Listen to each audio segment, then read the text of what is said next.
That's it. And here we go, back with the Method Actor Speaks Part 2. I'm here with Steve Oakley. We were talking about making movies. Well, he is. He knows about it much better. And I was mentioning to you about the Glendale International Film Festival, which is October, I think, 9th, 10th, and 11th. And the submissions are being taken right now. Well, maybe if there's a way to hook me up. I have a strange philosophy about film festivals. It's a selfish philosophy, and that is, if you know people in this business, then it's who you know that allows you to get cast. It's who you know that allows you to get in a film festival. It's who you know that helps a lot. If you go into a part of the business where you don't know somebody, Mm-hmm. then be careful, because what happens is in the filmmaking industry, even for film festivals, and I love film festivals, mostly they reject people and they keep the fee. And Oh, really? for those of us that are, low budget, no budget people, I mean, at this point of life, I'm not working anymore, and I'm a low budget guy. Otherwise, my wife calls me a cheap bastard. But And by the way, she's here, so he's... yeah, That's I'll pay for that one. But the moral of the story is that you don't want to pay for film festivals you can't get in and support a film Well, I festival. believe you get in this one. It's called the Glendale International Film Festival. This is their first year. It's her first year. Velvet Rose is her name. And I'll give you the number later. I don't wish I had it with me. Yeah, well, Facebook, that's another It's on thing. Facebook. Yeah, another thing is Facebook. Once upon a time, people said, "Oh, Facebook is, who needs Facebook? I'm not going to go on Facebook." And now everybody. Now, if you're not on Facebook, you're nuts. And I still know a lot of people that are nuts. Facebook is a very good tool, and I'm sure if you look at both of our Facebooks, we know people that are more famous than we are, and we're in Right. touch with them, and they're in touch with us, and it's all the result of Facebook. So you can connect with the Pope, man. You can connect with the President. In our case, we connect with actor friends that are, and director friends. Speaking of more famous, just to interrupt, one of my friends on there is Barbara Luna, who I'm a big fan of from the 60s, one of those real sexy Latino girls. And I was talking to her one day, and I found out she was a Broadway dancer in Chorus Line, which I never knew. You're talking about people we know on Facebook. It's amazing what you find out about people by just going on Facebook. Facebook, it's a great tool. So by using Facebook, you can actually, I think Donna has pretty much cast the entire film on Facebook. Through Facebook. Through Yeah. Facebook. And She got me that way. yeah, so it's a tool of tools. People put their Indiegogos on there. They put their, if you can get money out of people, good luck. Some people, actually movie stars, are really in the market for getting crowdfunding now, and they get up to $4 million to make movies.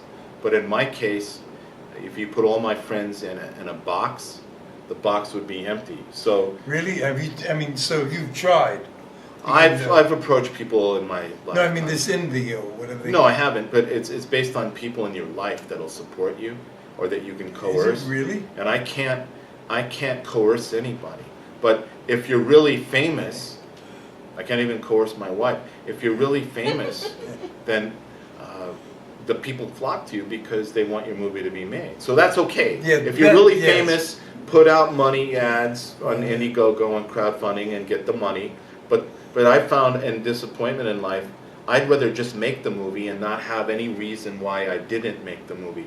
Now, does it hurt me? Yeah. Do I have red cameras? No. Am I shooting extravagantly? No. Actors are working for, eventually when I get this film cut, I'm going to send every one of them the MOV of their sequence so they can put it in their reel.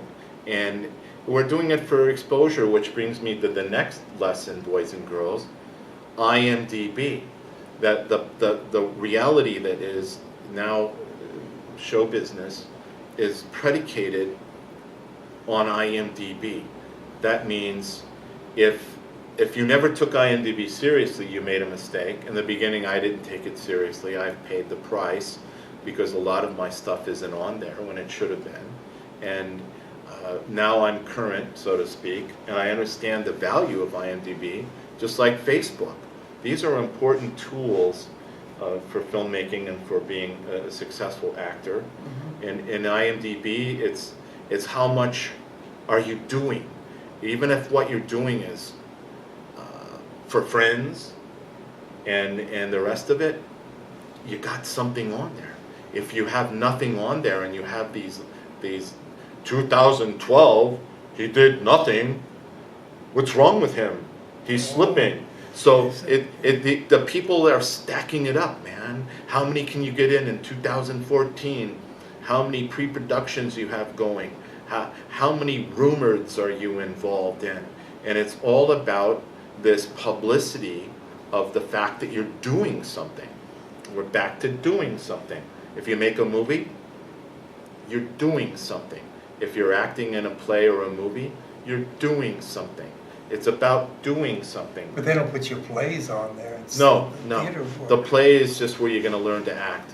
You can't beat acting in a theater for learning how to act. There's no other way. There are some people that deny that, but the actual process of theater performance is the only way to really grasp fully what it means to be an actor. Sure. And you have to have that. If you don't, you're not prepared. We're back to getting prepared. So you have to have some of that, but work. Make your friends film. Make a film with iPhones at Bob's Big Boy. Just do something. Do this. We're on a show right now.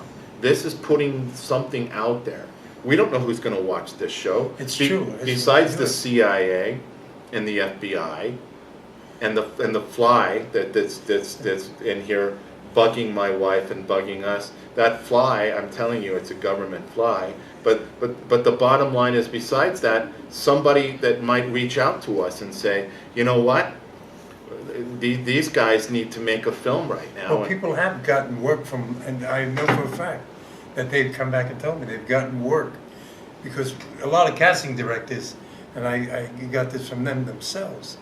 This is on Vimeo too, but they like to know what you're about, and that's what they want to see. Yeah, this is the real guy, sort of. That's what they want to know. But the real guy cusses a lot. But since he doesn't edit this, I don't think I've cussed.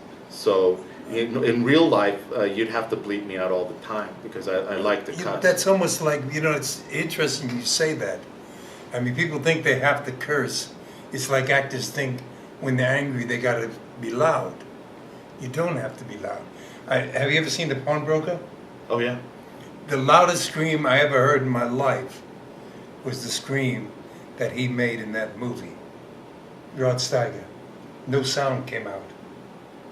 And I remember Charlie Dickup, who was in the scene with him, asked him, because Charlie was telling me, he said, what were you thinking about? I mean, it was fantastic. I mean, nothing could come out. He said he was thinking about his daughter being raped. And that if you ever saw the movie, yeah, it just nothing comes out.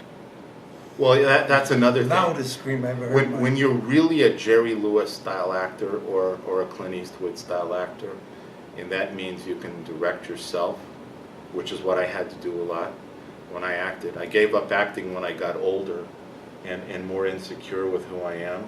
And so I've decided, I always was behind the camera, and I enjoy writing, directing, producing, editing, etc. So, but the key to the thing is, if you're in this, you've got to be able to get outside yourself. Will Smith does it, Tom Cruise does it, these guys, and I'm sure what do you mean by get Meryl outside Streep, of yourself? What do you mean by that? When you're acting, the thing about Clint Eastwood and Jerry Lewis, they directed themselves.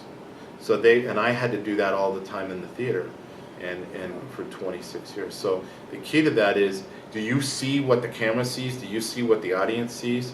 That's getting outside yourself. If you're so internalized, you're not able to be the innovator. Jerry Lewis, why do I use him? He did everything, including run a camera, load a camera. the guy was probably he's up there with Lucille Ball, these comic geniuses that knew everything. But the key, and another one was Jackie Gleason, same way. These guys were just know-it-alls and do-it-alls, but they got outside of themselves so that their performances are more magnificent. These internalized actors, like there's the old cliche where Sir Larry was working with Dusty on that Boys from Brazil, and Dusty was running. For those of you who don't know who Dusty is, those of us, Dustin Hoffman. yeah, Dustin Hoffman, perhaps that whole great era of of actors, and so Dustin had to run. Dusty ran and got all sweaty and worked up, and he was doing all of that, and Sir Larry said, "Dusty, why don't you just try acting?" All right. It's a good line. And why did he say that? What does that mean? It means that Dusty was all caught up in the method. The method, yeah. And Sir Larry, because he was a director as well, is able to get outside of himself and be able to pick apart the connecting pieces of the performance necessary to give the audience and the camera what it is that you want to give them. That's why Tom Cruise works that way, Will Smith works that way, and Meryl Streep works that way. They're able to not only be inside this thing, they're able to get outside of it. So if you can't get outside of it, you've never learned how to just be an actor. That's one of the keys to acting. And nowadays, with iPhones, if you're going to make movies, take a class in script writing, write the great script, shoot it with your iPhones, and become the next Clerks. Release it, and it's the next Clerks, because you got a buddy who has a 7-Eleven. Bingo, there's your movie. But the bottom line is, don't give up and learn things, because this new era with Dick Tracy watches and flies that work for the government just flying everywhere, bugging us, that the moral is that you can do anything you want now. And we couldn't. Our generation was dependent on film. And there's no such thing as film anymore. Film is a 4-letter word, and I would have fought you on that and punched you out if you would have said that to me when I was into film. But guess what? It's a digital age. School. Yes, it's a digital age. Anything goes. Clever people are doing clever things all the time without money. Back to making movies without money. You're going to have to live in this world with or without money. So if you're going to be an artist and a waiter, if you're going to be an artist and a ditch digger, if you're going to be an artist and a painter of walls, then you've got to be able to do your art. And nowadays, it's the best time in the history of art for all artists in terms of being able to do their art. They just have to be sane enough to do it and make themselves do it. You mentioned Van Gogh. That guy never quit painting till he died. So it was something in him. So an actor acts, a writer writes, and a method actor method acts. But remember, they can always try acting. The bottom line is that we, because acting is in the eye of the beholder. I asked a great actor. I'm not going to name him because he's a super movie star. I was at Sitton's, and it's the North Hollywood Cafe now, and he was there, and everybody was there always, right? You could go in any of these restaurants on Ventura Boulevard here. All the great actors were eating all the time. Great food, and this is part of their culture. So I walked up to his table and I said, "What was going through your head when you came out of that big office building and you went into your song?" It was a musical that the guy did. And he goes to me, "I had nothing in my head. I was drunk as a skunk." Okay, so, the moral of the story is, there's so many ways of doing this. You can be drunk as a skunk, you can do method acting, or you can also get outside of yourself. It's your mechanics that you have to work with. But there's one thing: learn your lines. Learn, I'll use the word film for my curse word, learn your filming lines. Because if you don't learn your lines, you're really not, you're not putting the pieces together. In Maslow's hierarchy, you start at the bottom step, but to get to peak experiences, which you also do in acting, you have to climb up the hierarchy, the ladder, take the steps. And so learn your lines, be on time, don't be too much of a flake. If you drink, do drugs, if you're straight, gay, religious, not religious, it doesn't matter. That's your method, but just be dependable. Or Sir Larry would always say, blow your nose and zip up your pants and don't bump into the furniture. But Larry did work on the method after a while. He when he was doing the movie where he played the clown. Because I remember the Actors Studio, and I remember Shelley Winters and a few were talking about that, how he did came to Actors Studio and watched, because he was having trouble with that part. Connecting it. Yes. It took the method to go that far. There, yeah. But he's so right. In 1986, I was doing a Charles Bronson movie, The Messenger of Death, and I had to be out of breath, and I did the same thing. I ran up the stairs a few times. It was in Harry Cohen's old house in Beverly Hills, and I had to get out of breath. And Charles Bronson said, "Why don't you just act?" You know, yeah, because it's just, there's another reason for it. You don't have to use up all that energy. Right, When I used to watch Paul Newman act, because the reason I got in the business was because I went to North Hollywood High, and a guy dropped weights on me in weight class, and said, "I'll make it up to you. Where do you live?" And I gave him my address. He came by in a Porsche full of beer, and we drove to Beverly Hills. And he said, "I forgot the key. We're gonna have to break in." Boost me up to the window. He went in this house, and it turns out that the kitchen was as big as a basketball court, which led to a hallway that looked like another basketball court with a grand piano, and on the piano was a picture of his dad, Paul Newman. So when I got introduced to the business, it was only because Paul Newman's son was my best friend. Long story, another story, he's been dead a long time, but the kicker is when you watch Paul work, his efforts are so effortless. Right. When I was able to watch Paul work, which here's another annoying thing to the modern actor, you don't know who Paul Newman is, you don't know who James Dean is, you don't know excuse my French, your ass from a hole in the ground. The bottom line is learn who these people are, because they literally were the best of the best. And the moral is that Paul only acted with a minimal amount of energy. And how did he study? Tremendously. Because when he did The Sting, I went over to Universal where he was watching every William Powell Thin Man to try to bag his character, because that's kind of what he emulated in The Sting. The mustache, the hat, the swagger, the whole bit. His own style, but he was studying. Right. And that was how Paul would prepare. But there was other issues with Paul. He loved his Coors beer, and I tried keeping up with Paul, and believe me, it was tough. To those guys, Coors beer was like coffee, and it didn't faze them. But he was a big beer drinker. Yeah, with everybody, there's been a lot of alcoholics in the business, but Paul being one of the best. And before he died, I put a call into his restaurant, and I had read he quit acting, and I wanted to ask, I heard you quit acting, and he goes, I don't have the memory I used to have, and I'm not as inventive as I used to be. And what he gave away right there are two secrets that you'll never get out of these actors. You're not going to get it out of most of the actors that are famous. You know what I mean? Right. They'll never tell you their secrets. Right. But memory and invention are the two greatest elements of acting.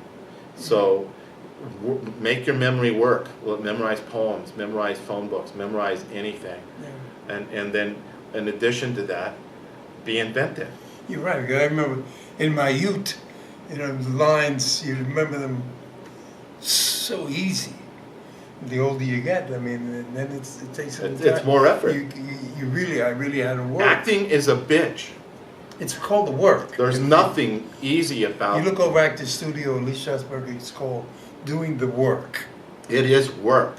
You have to learn those lines. You have to put hours and hours and hours making your mind memorize lines, but visualizing how you're going to be this character, this machine. You're going to portray this performance with these mechanics.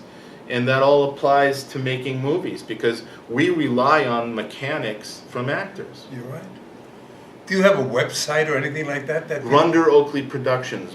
Say that again? Grunder Oakley Productions. Grundy, spell it. GRUNDEROAKLEY Productions. PRODUCTIONS. All one word. That's it. And they can find that also too on Facebook.